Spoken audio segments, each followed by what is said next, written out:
Hi, I'm Don Dawson. In today's program, we'll discuss the hazards you can encounter while performing materials handling tasks and the safe work practices you can use to avoid accidents and injuries while you're doing them.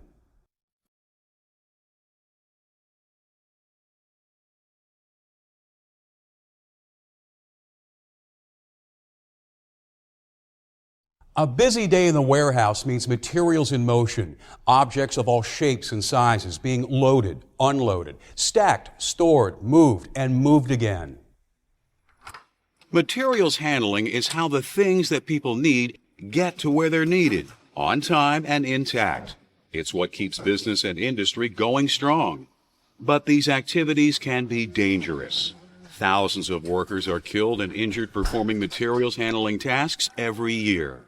Many of those accidents and injuries could have been prevented.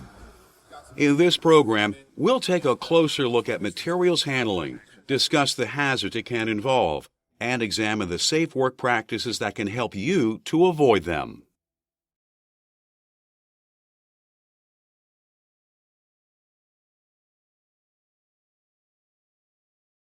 Materials handling basically requires you to move something from point A to point B. But as the workplace gets busier, it can be easy to forget the job has to be done safely. You can help prevent accidents and injuries even before you start your shift by asking yourself, am I ready to work safely? You're not ready if you're under the influence of drugs or alcohol. Anything that might affect your balance or your judgment could get you or someone else injured or killed. You're also not ready to work safely if you're hurting from a recent injury. An injured body is a weaker body, and it's an accident waiting to happen. You need to make sure that you're dressed to work safely as well.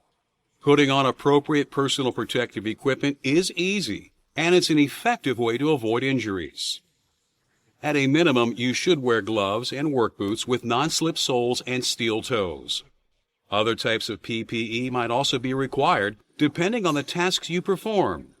Ask your supervisor what you should wear for the best protection. Make a habit of looking for warning labels on anything that you're going to move. They'll tell you about any special handling requirements or hazards you should be aware of. Another good rule of thumb is to plan before you move. It can help you avoid having to think on your feet while you're actually lifting or carrying something. Know your destination and how you're going to get there. Walk the route and eliminate surprises ahead of time. Remove any clutter from your path. Watch out for puddles or spills. If you can't remove an obstruction, change your route to avoid it.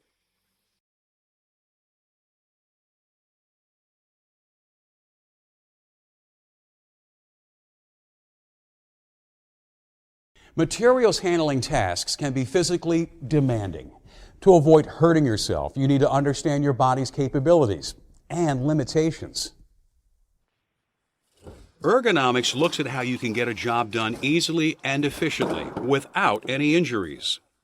When you ask your body to move in ways it's not designed to, the strain can cause serious damage.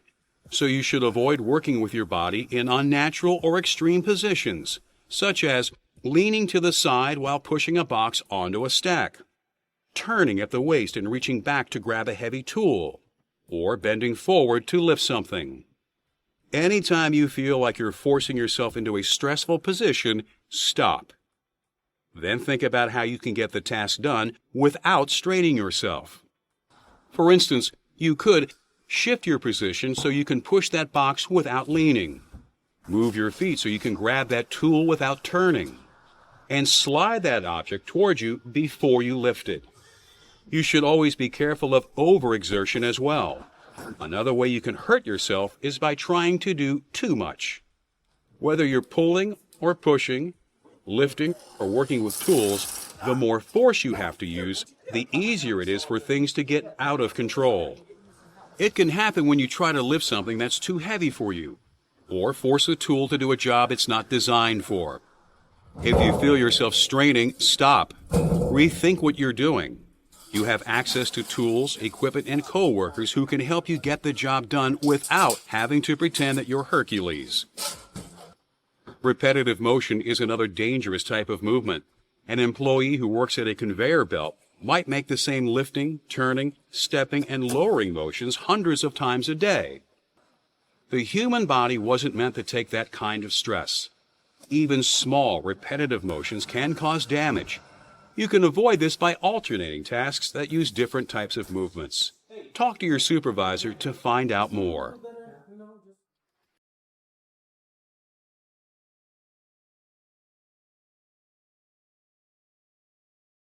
Every year, more than 1 million workers injure their backs, and it usually happens because they're trying to lift something the wrong way. Materials handling involves a lot of lifting, so to avoid accidents and injuries, you need to know and follow safe lifting procedures. The first one comes into play before you actually lift anything. It's think before you lift. Say you have an object to move. Should you lift and carry it yourself? Stop and ask yourself, is it too heavy for you to lift easily? Is it too bulky or oddly shaped to grip securely? Will it be too large to see over after you pick it up? If you answer yes to any of these questions, you shouldn't try to lift the object by yourself. But even when the answers are all no, there are specific steps you should take to make the lift.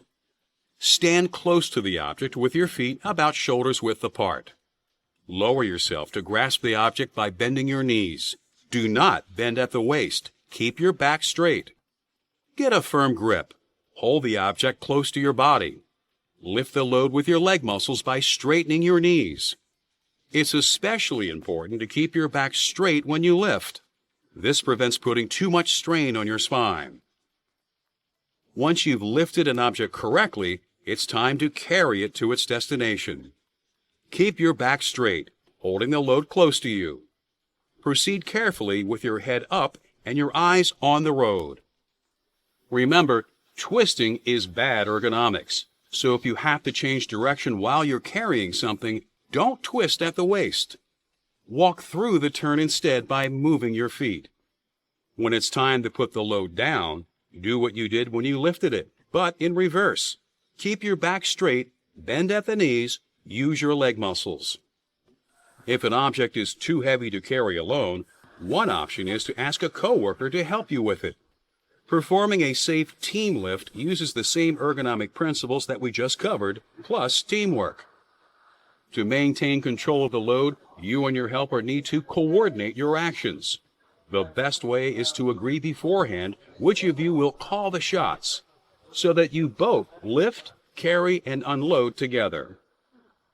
Whether you're lifting by yourself or with someone else, lifting an object over your head puts a severe strain on your neck and shoulders.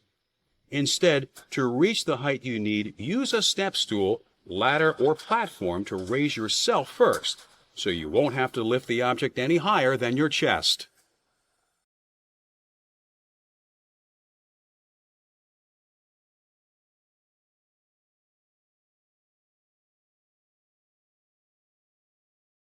Materials handling would take a lot more time and effort if you had to carry everything yourself. Fortunately, there are several types of materials handling tools and equipment that can help you move things a lot more easily and safely. These lifting and carrying aids include two-wheel hand trucks and dollies, platform trucks and pallet jacks, and heavy powered equipment such as forklifts. But even with this equipment's help, you still need to follow safe work practices while you're using it.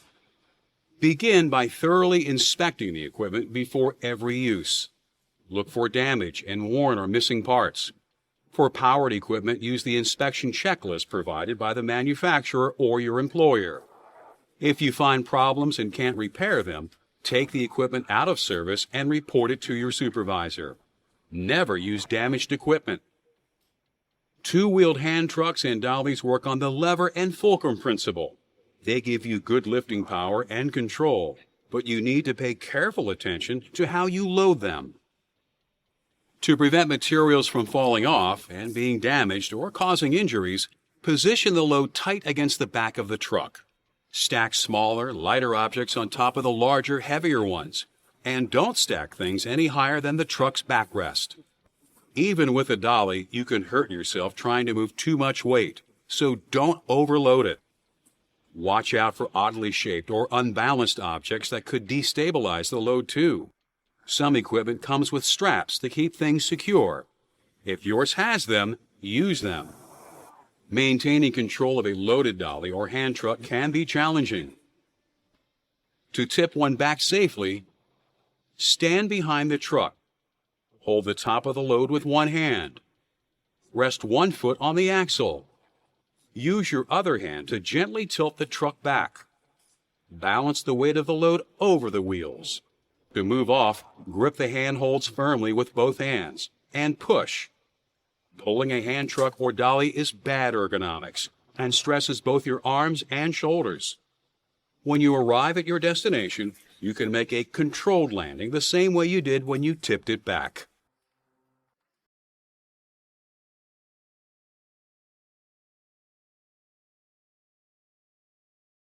A four-wheeled cart or platform truck will give you better control when moving loads that are too big or heavy for two-wheeled equipment. But you still have to pay attention to how you load them. To be secure, a load must be stable and self-supporting with its weight evenly distributed.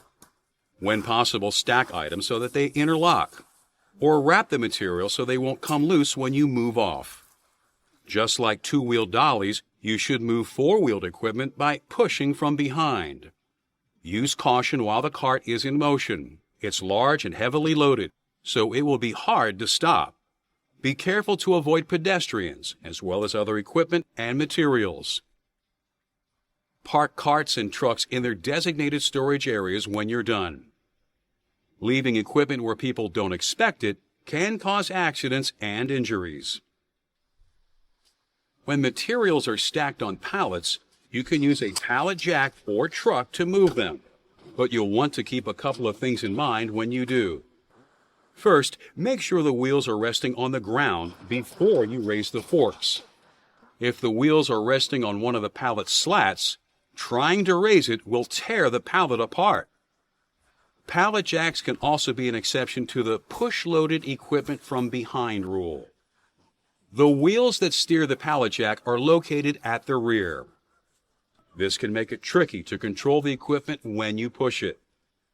To avoid running into things or people, it can be easier to pull a loaded pallet jack. But you will need to push the truck carefully when you're putting the load in its final location. Then lower the forks and pull the jack out from under the pallet.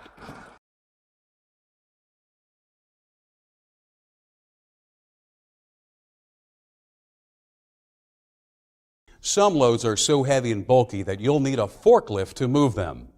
Forklifts are powerful and versatile machines, but they can also be dangerous.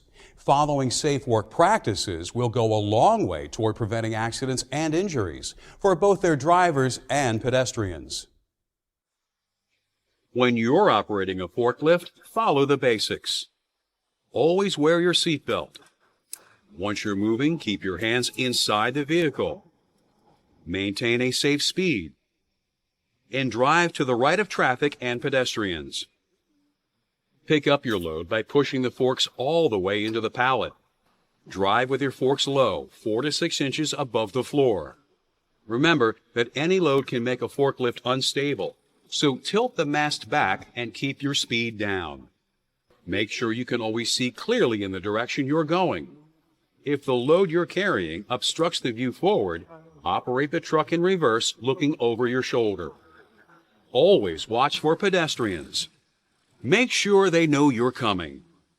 Stop and sound your horn when approaching corners, intersections, or doorways. And always give them the right of way. If your forklift ever begins to tip over, do not try to jump out of the truck. Studies show this can get you killed. Instead, brace your feet. Pull yourself tight against the steering wheel. Lean in the opposite direction from the way the vehicle is tipping. And hang on. When you're a pedestrian working near where forklifts are operating, be aware of where they are and keep a safe distance. Don't pop up where the driver doesn't expect you. Use designated walkways whenever possible. Keep to the right when you're walking in aisles. In a busy facility, forklifts can be hard to see and hear. Stop, look, and listen for them, especially near blind corners and intersections. These can be hazardous areas in your facility, just like they are on city streets. Because forklifts steer with their back wheels, they turn very sharply and their back ends swing out. Don't let this take you by surprise. Other things to remember include always stay away from a forklift's forks. Don't get caught between a forklift and a wall. And never work, stand, or walk under a raised load. The bottom line with forklifts is to stay safe, stay clear of them. As we've seen, materials handling work can expose you to a number of hazards, but you can avoid accidents and injuries by following safe work practices. Let's review. Prepare to work safely. Avoid drugs or alcohol. Wear appropriate PPE. And plan before you move. Don't put your body in unnatural or extreme positions. And avoid overexertion and repetitive motions. Think before you lift. Keep your back straight, bend at the knees, and lift with your legs. Don't twist at the waist when carrying things. Inspect equipment before you use it. Load it carefully and push it from behind. Never use damaged equipment. If you operate a forklift, drive slowly and be aware of pedestrians. Do not try to jump out of a forklift that is tipping over. If you work near where forklifts operate, know where they are and keep your distance. Now that you understand the hazards you can encounter when you're handling materials and know what you need to do to avoid accidents and injuries, you can help yourself and your coworkers go home safe at the end of every workday.